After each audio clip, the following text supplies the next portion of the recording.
Tere! Siin Brüsseli või õigemini Strasbourgi päev Yana Toomiga, kuna ma salvestan seda videos Strasbourgi plenaarnädala viimasel päeval. Meil oli päris pingeline nädal. Pinge, kõik päevad tegelikult olid päris sellised stressirohked. Ka tänane neljapäevane päev, kuna täna parlament hääletas järjekordset umbusaldusavaldust Ursula von der Leyenile, mida parlament ei toetanud, mida mina isiklikult pean õigeks. Ma pole absoluutselt Ursula von der Leyeni, Kaja Kallase ega ka tervikuna Euroopa Komisjoni fänn, aga tänases olukorras jätta Euroopa Liit ilma juhtideta, ilma nii-öelda valitsuseta ei oleks väga tark samm, sest juba eile me andsime väga hea põhjuse nii hiinlastele kui ameeriklastele avada šampanjat ja pidutseda, kuna eile Euroopa Parlament saatis Euroopa kohtusse kurikuulsa Mercosuri lepingu. Selle asemel, et olla sellele vastu, lepingut ratifitseerida ja asuda lõppude lõpuks rakendama seda vabakaubandust, mille üle räägiti läbi 26 aastat, rohkem kui veerand sajandit. Ma pole näinud Eesti meedias väga palju kajastust Mercosuri osas, mis on kurb, sest tegelikult see on väga tähtis asi ja eelne käik, ma usun, et oli päris rumal Euroopa Parlamendi poolt. Aga no niimoodi toimib demokraatia. Häälte vahe kusjuures oli täpselt 10. Nii et 10 häälega me siis saatsime selle nii-öelda kalevi alla, sest see, mida teeb Euroopa Kohus, võtab vähemalt 2 aastat. Kas nüüd Lõuna-Ameerika riigid kannatlikult ootavad need 2 aastat ära? No elu näitab. Ma tean, et juba praegu, mis mina tean, kõik teavad, juba praegu nende ukse taga seisavad hiinlased ja ameeriklased, kes tahaksid endale seda vabakaubandust, mille üle me siin rääkisime läbi. Mida see täpsemini tähendab? Me kõik nägime neid põllumeeste proteste, ka siin Strasbourgis selle nädala, nad olid siin Euroopa Parlamendi ees ja nad suutsid jätta mulje, et Mercosuri leping on põllumajandusest. Tegelikult ei ole. 90% sellest leppest on hoopis millestki muust. Meil on tegelikult väga suur kaubandus juba praegu, aga ka väga kõrged tollitariifid. Need tariifid peaksid kaduma 10 aasta jooksul.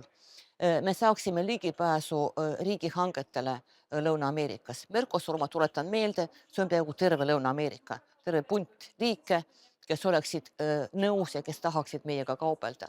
See on 300 miljonit inimest. Ka meie põllumehed, meie tootjad saaksid ligipääsu sellele turule, mis oleks tariifivaba. On ju tegelikult hea asi. Aga nüüd seda ei juhtu. Vaatame, kuidas läheb elu edasi. Aga hetkel, inimesed, kes seda lepingut toetusid, mina kaasa arvatud, me oleme suht masenduses. Vaatame, mis saab edasi.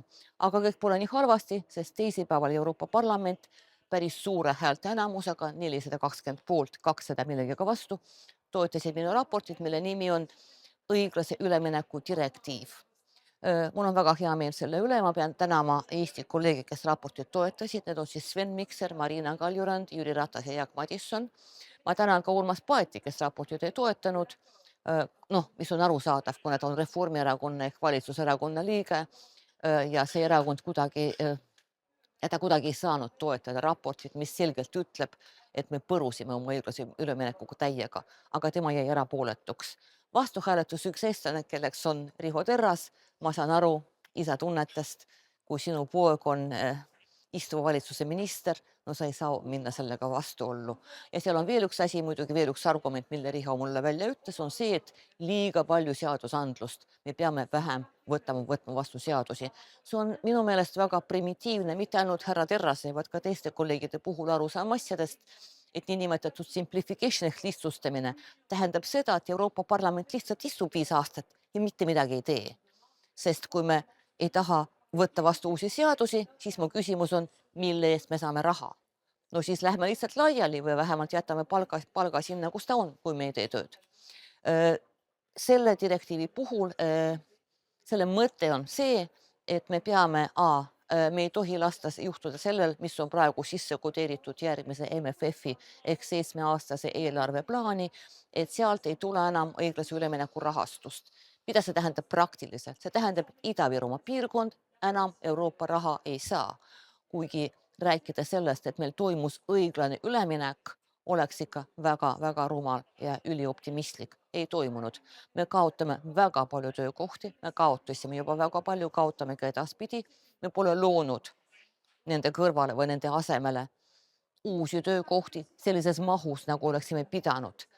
ja me ei saa enam toetust. Me teeme seda, mida Euroopa Liit otsustas, me võtsime endale kohustused, me alustasime rohepöördega, me kaotasime töökohad, meil on selles piirkonnas Eesti kõrgeim tööpuudus ja me ei saa enam raha selle eest, mida me siin kokku keerasime.